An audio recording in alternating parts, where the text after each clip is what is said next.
வணக்கம். இன்றைக்கி நம்ம வீடியோவில் புடலங்காயும் கொண்டக்கடலையும் வச்சு நல்ல ஒரு டேஸ்டியான குழம்பு செய்ய போகிறோம். இந்த குழம்பு பண்ணுறதுக்கு நமக்கு என்னென்ன பொருள்லாம் தேவை, அதை எப்படி பண்ணலாங்கிறத வாங்க வீடியோக்குள்ளே போய் பார்க்கலாம். இப்போ நம்ம அடுப்பில் பாத்திரத்தை வச்சுட்டு ஒரு 2 டீஸ்பூன் அளவுக்கு எண்ணெயை சேர்த்துக்கலாம். எண்ணெய் நல்லா காஞ்சி வந்த பிறகு 1 டீஸ்பூன் சோம்பு சேர்த்துக்குவோம்.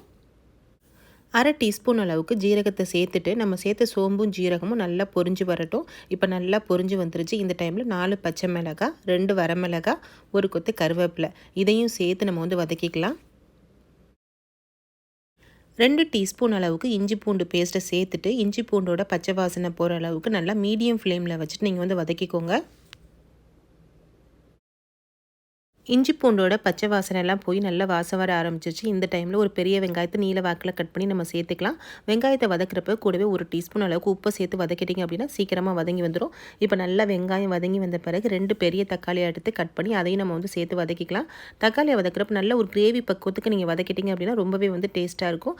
இப்போ நம்ம ஒரு 1/4 டீஸ்பூன் அளவுக்கு மஞ்சள் பொடியை சேர்த்துட்டு உங்களுடைய காரத்துக்கு தகுந்த மாதிரி நீங்கள் மிளகாத்தூள் சேர்த்துக்கோங்க. நான் இன்றைக்கி 1 டேபிள் ஸ்பூன் அளவுக்கு மிளகாத்தூள், 2 டேபிள் ஸ்பூன் அளவுக்கு மல்லிப்பொடியை சேர்த்துக்கிறேன். நம்ம ஏற்கனவே பச்சை மிளகாய், வரமிளகாய்லாம் சேர்த்துருக்கிறதுனால இந்த காரம் நமக்கு கரெக்டாக இருக்கும். இப்போ இந்த குழம்புக்காக கொஞ்சம் பெருசாக சைஸில் நான் புடலங்காய் கட் பண்ணி வச்சுருக்கேன். இதை நல்லா மிளகாத்தூள் மல்லித்தூள்லாம் வதங்கி வந்த பிறகு நம்ம புடலங்காயை நம்ம சேர்த்துடலாம். சேர்த்து இதையும் நம்ம வதக்கி விட்டுக்குவோம். இந்த குழம்பு பண்ணுறதுக்காக வெள்ளை கொண்டக்கடலையை நான் முத நாள் நைட்டே ஊற வச்சுட்டு நல்லா நான் 3 விசில் விட்டு வேக வச்சு எடுத்து வச்சுருக்கேன். நம்ம இதையும் சேர்த்துடலாம். இப்போ நல்லா புடலங்காய் வதங்கி வந்த பிறகு நம்ம வேக வச்ச வெள்ளை கொண்டக்கடலையை நம்ம இது கூட சேர்த்து கலந்து விட்டுருவோம்.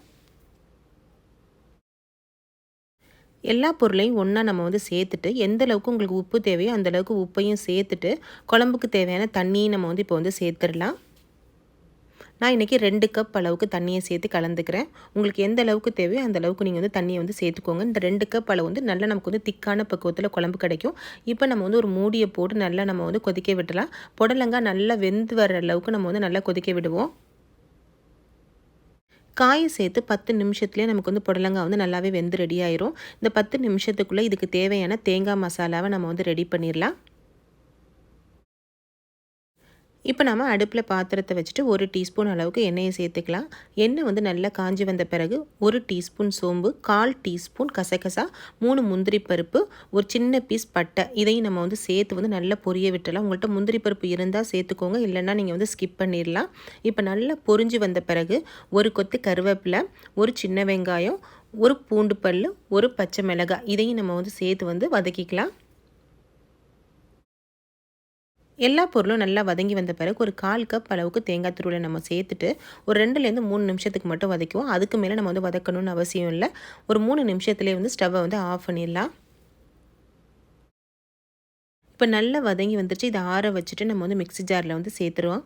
இப்போ மிக்ஸி ஜாரில் சேர்த்துட்டு நம்ம வேக வச்ச கொண்டக்கடலை இருக்குது இல்லையா, அதுலேருந்து ஒரு 2 டேபிள் ஸ்பூன் அளவுக்கு நம்ம தேங்காய் கூட சேர்த்து அரைச்சிட்டோம் அப்படின்னா குழம்பும் நல்ல டேஸ்ட்டாக இருக்கும். அதே சமயம் நமக்கு திக்காகவும் கிடைக்கும். இப்போ நல்லா அரைச்சி வச்ச தேங்காய் பேஸ்ட்டை புடலங்காயெலாம் நல்லா வெந்து கொதித்து ரெடியான பிறகு இந்த தேங்காய் பேஸ்ட்டில் நம்ம இதை சேர்த்து கலந்துருவோம்.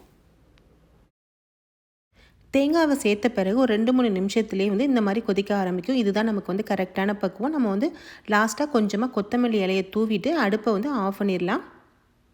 உங்களுக்கு புளிப்பு டேஸ்ட்டு கொஞ்சம் அதிகமாக இருக்கணும்னு நினச்சிங்க அப்படின்னா லாஸ்ட்டாக ஒரு 1/2 மூடி அளவுக்கு எலுமிச்சம்பழ சாறை நம்ம சேர்த்து கூட நம்ம சாதத்து கூட சேர்த்து சாப்பிட்லாம். இல்லை அப்படின்னா இப்படியே கூட நம்ம சாப்பிட்லாம். ரொம்பவே நல்லாயிருக்கும்.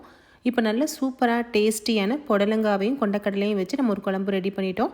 இதை நம்ம சாதத்து கூட, சப்பாத்தி கூட, இட்லி, தோசை கூடலாம் வச்சு சாப்பிட்றதுக்கு ரொம்பவே நல்லாயிருக்கும். ட்ரை பண்ணி பாருங்கள். ஃப்ரெண்ட்ஸ், உங்களுக்கு இந்த வீடியோ பிடிச்சிருந்துச்சுன்னா லைக் பண்ணுங்கள், உங்கள் நண்பர்களுக்கெல்லாம் ஷேர் பண்ணுங்கள். கூடவே நம்ம சேனலை மறக்காமல் சப்ஸ்கிரைப் பண்ணிக்கோங்க. தேங்க்யூ.